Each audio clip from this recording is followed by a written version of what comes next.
अस्सलाम वालेकुम एवरीवन। उम्मीद है कि आप सब खैरियत से होंगे। और आज हमारा अचानक से प्रोग्राम बन गया था तुनसा जाने का, लेकिन पैकिंग करते वक्त मैं बहुत ज़्यादा कंफ्यूज थी कि कपड़े कौन से साथ रखूं। फिर मैंने नॉर्मल और सर्दियों वाले दोनों मौसम के कपड़े साथ रख लिए थे। यहाँ पर मेरी पैकिंग ऑलमोस्ट डन हो चुकी है, सिर्फ पहन कर जाने वाले कपड़े डिसाइड करने वाले रह गए हुए थे। मामा ने पैकिंग के लिए बड़ा बैग लिया था क्योंकि इस बैग में उन्होंने अपने और भाई के कपड़े रखने थे।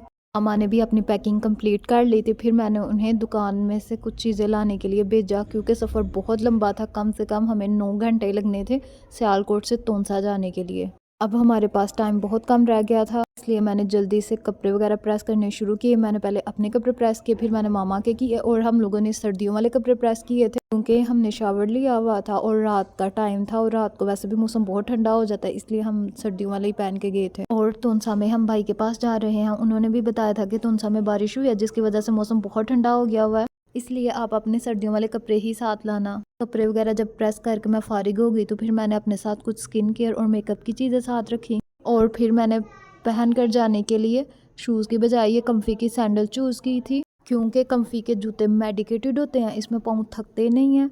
और फिर घर में पहनने के लिए मैंने ये वाला जूता रख लिया था। यहाँ पे हमारी सारी तैयारी मुकम्मल हो गई थी और हम खुद भी तैयार हो गए हुए थे। खैर खाना शाना खाने के बाद हम लोग निकल गए थे अड्डे पे जाने के लिए। हमने 8 बजे तक अड्डे पे पहुँचना था और 8:20 पे हमारी गाड़ी चल जानी थी। खैर थोड़ी ही देर में हम लोग अड्डे पे पहुंच गए थे और यहाँ पे हमारी बस तैयार खड़ी थी और पैसेंजर भी आ रहे थे। यहाँ पे हम आपी का वेट कर रहे थे, उसने भी हमारे साथ जाना था। खैर थोड़ी ही देर में वो आ गई थी और ये हमारा सारा सामान था। मोहम्मद अजान तो बहुत ज़्यादा खुश था, घर से ये शावर लेके आया था और इसे सर्दी लग रही थी इसलिए हमने इसको ऊपर पे नहा दिया था। और ये हमारी टिकट्स हैं तोनसा जाने के लिए। सामान वगैरह हमने रखवा दिया था और इसके बाद हम आ गए थे बस में। सीट नंबर वगैरह हमारी टिकट्स पे ही मेंशन थे, लेकिन यहाँ पे आके हमें अगर किसी फीमेल की मेल के साथ सीट आ जाती है तो वो उसको चेंज कर देते हैं। हम सब अपनी अपनी सीट्स पे बैठ गए थे और थोड़ी ही देर में गाड़ी भी फुल हो गई थी। इसके बाद हमारी गाड़ी चल पड़ी थी तोनसा जाने के लिए।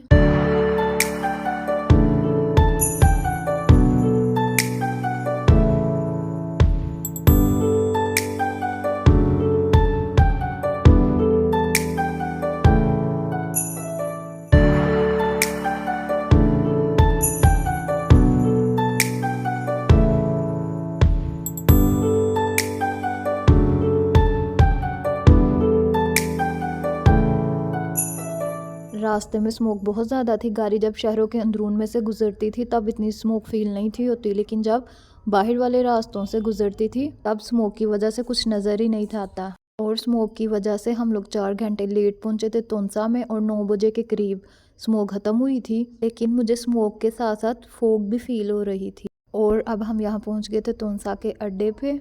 पिछले साल हम इन्हीं दिनों में तोनसा में आए थे और तोनसा से ही मैंने अपनी व्लॉगिंग का स्टार्ट किया था और नवंबर की 17 को मैंने अपना फर्स्ट व्लॉग अपलोड किया था और तब मैं पहली दफ़ा तोनसा आई थी। और अब जबकि मैं सेकंड टाइम तोनसा आई हूँ तो अब भी मैं तोनसा आने के बाद जो अपना फर्स्ट व्लॉग अपलोड करूँगी तो वो भी नवंबर की 17 को ही होगा। है अड्डे से हमें भाई वगैरह लेने के लिए आ गए थे और हम लोग अब घर पहुँच चुके हैं। फ्रेश होने के बाद हम लोगों ने किया था नाश्ता। नाश्ते में हमने चने मंगवाए थे, 7 नान थे और 7 माना था और 7 दही था। तोनसा में माना इस बड़ी सी पतली सी रोटी को कहते हैं।